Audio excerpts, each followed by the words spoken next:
thank you for inviting me to this important conference. It's a great privilege for me as a Polish lawyer, but also a Polish social-democratic politician, to stay in front of the room full of those who care. Because I see that you care about human rights, I see that you care about social justice, I see that you care about the rule of law and fundamental freedoms. And I'm very grateful to be a part of it, and I'm very happy to be with you tonight. Well, I need to share with you with a personal thought. Every time I see the news from Israel regarding your impressive fights for democracy and the foundation of the rule of law, I get emotional. I also feel embarrassed and ashamed when the crowd of Israeli Democrats shouts, Yariv Levin, Kazanlson. Well, I'm ashamed because I know you are right seeing what is happening in my country. It all reminds me what we actually going through in Poland and we went through and we're going through. Populists and fundamentalists usually use the same or similar tools. They learn from each other, they consult each other. They have the same goal: to use the state not only to secure one's private interest, but mainly they want to change the state into private business. And I see a lot of similarities when it comes to the operational dimension of the destruction of the rule of law in Poland and in Israel. First, they try to take over the justice system. They know it very well that independent courts and autonomous judges will be the first obstacle on the path of destruction. So what the Polish populists did, they attacked judges and the courts in a very hostile but sophisticated way by using orchestrated different actions. You need to remember that even in the autocratic regimes, all decisions must have the appearance of being at least legal or at least socially justified or needed. That is why they created this need. That is why they tried to portray Polish judges as those who need to be reformed.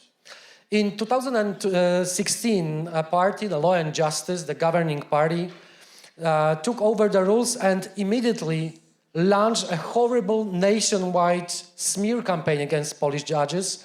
They spent millions and millions of euros of public money to produce TV spots and billboards portraying Polish judges as corrupted, lazy, greedy, and politicized. Too powerful. The judges became a public enemy number one. So first, they generated social need for a change, and immediately after that, they proposed the reform of this so-called corrupted justice system. This is how it works. They create a specific atmosphere and then they propose the solution. It always starts with courts and other institutions of democratic state. As Professor Timothy Snyder writes in his great book on Tyranny, 20 Lessons from the 20th Century, we often assume that institutions will automatically resist even direct attacks. No, the Polish example shows something completely opposite. What is specific for my country is that all institutions laid down by the Constitution still exist. Contrary to the Hungarian situation, Polish populists never got a majority to change the Constitution. So what you do without having majority? You change the Constitution without changing the Constitution. How? Simply by changing the people who sit in the institutions. For example, Constitutional Tribunal, which oversees legislative actions of the parliament and the government, has been simply packed by political nominees who are there to back up all the political decisions. When you have your own institution, the time comes for the civil society. Autocrats are always very cautious when it comes to the social acceptance and social legitimacy. That's why they do two things. They fight against democratically organized civil society, and they create their own alternative civil society. They always look for a scapegoat to be blamed for failures, as well as to create a moral panic around, to generate hideous emotions, to generate hatred, to wake up all the horrible prejudices and stereotypes. In 2015, the first scapegoats were refugees accused of transmitting disease and bacteria. I know how it sounds, especially here in Israel. Yes, it was the same language as in the pre-war Nazi Germany. In 2019 and 20, the time came for LGBT people accused of destroying Polish families and culture. 2023, transgender people were targeted as the biggest threat to the religion, tradition, and the nation. Can you imagine that this horrible panic, moral panic around LGBT people resulted in a number of local governments' resolutions announcing many Polish cities and counties so-called LGBT ideology-free zones? Yes, this is Poland 2023, after horrible experiences of similar zones 80 years ago, introduced by Nazi Germans. It is the most difficult experience, this is the most horrible experience I'm going through, not only as a politician, but also as the only one openly gay member of the Polish parliament.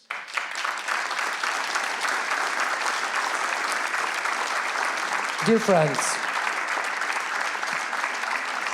friends of democracy, autocrats always need not only an acceptance, they also need a religious blessing.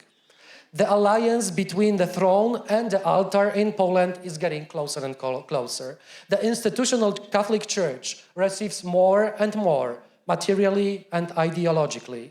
In return, it blesses the actions of the authorities and directly supports the ruling party, assigning it the role of the only defender of the tradition. I presume that here in Israel, 2023 sounds quite familiar, huh? Well, Polish women were mostly those who paid for this shameful alliance. In 2020, the Puppet Constitutional Tribunal declared a total ban on the right to abortion in Poland. Yes, women and their rights were sacrificed in order to keep the ties between religion and the state. Since this shameful verdict entered into force, 6 women already died. These are the real victims of the autocrats, and this is the real result of dismantling a judicial system. Dear friends, to sum up, I'm often asked, what is the actual system in Poland? Do we still have democracy? Can we still enjoy human rights and fundamental freedoms? Is it an autocracy or is it a totalitarian regime? Well, I definitely don't like the phrase illiberal democracy. Does democracy exist without liberties, without free courts and independent free judges, without free people? Definitely not.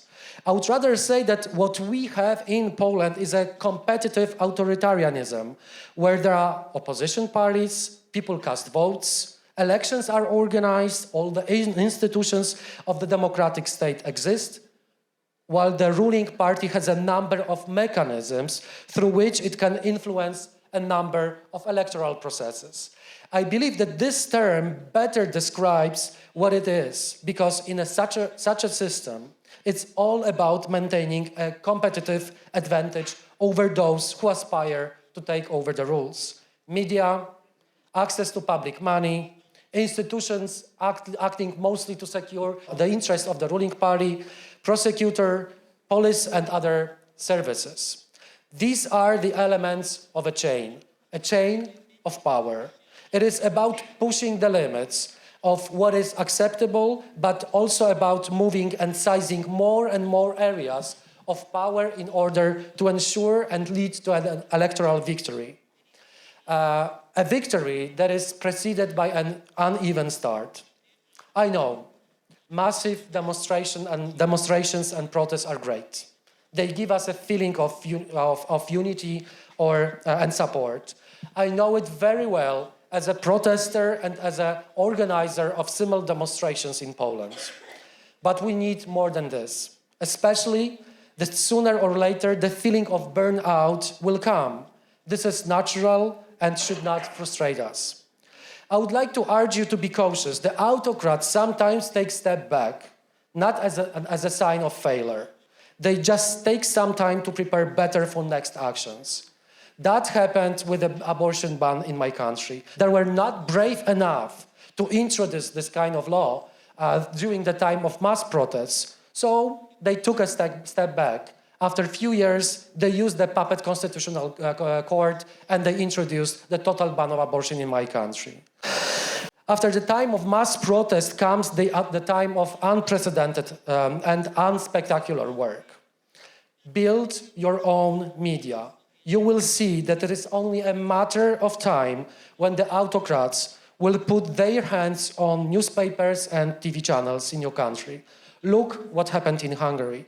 We Poles are in a much better situation with a strong private media sector, but we are exposed to many attempts to take over the private media as well. Support each other, even if you think that does not concern you. LGBT people, women, journalists, migrants, judges, youths, all of them, sooner or later, will become a target. A few days ago, I met Marian Turski, 96 years old, Auschwitz-Birkenau prisoner and a Holocaust survivor. He met with the left caucus in the Polish parliament, and the only message he wanted us to remember was do not be indifferent. Do not turn blind eye on anyone who is discriminated, humiliated, or excluded. That is why we need to oppose the slightest manifestations of hate speech. Be open about your political opinions. Support independent civil society with your time, energy, and money. Autocrats, they hate everything what is independent and do not rely on public resources. Be as courageous as you can. Professor Timothy Snyder says, if none of us is prepared to die for freedom, then all of us will die in unfreedom. He also underlines, learn from other countries, keep up friendships abroad, or make new friends abroad. The present difficulties here are an element of general trend, and no country is going to find a solution itself. And this is what we are actually doing here at this magnificent conference in Tel Aviv. This is a strategy which allows not only to preserve the momentum you are currently in here in Israel, but also to build strong ties between different specific groups and individuals. This is what autocrats fear. This is their nightmare. I thank you for your attention, and I can assure you, Poland is still fighting. Poland is still ready to fight for fundamental rights. Poland is looking very closely on what's happening in Israel, and you are a great inspiration for us. Thank you so much.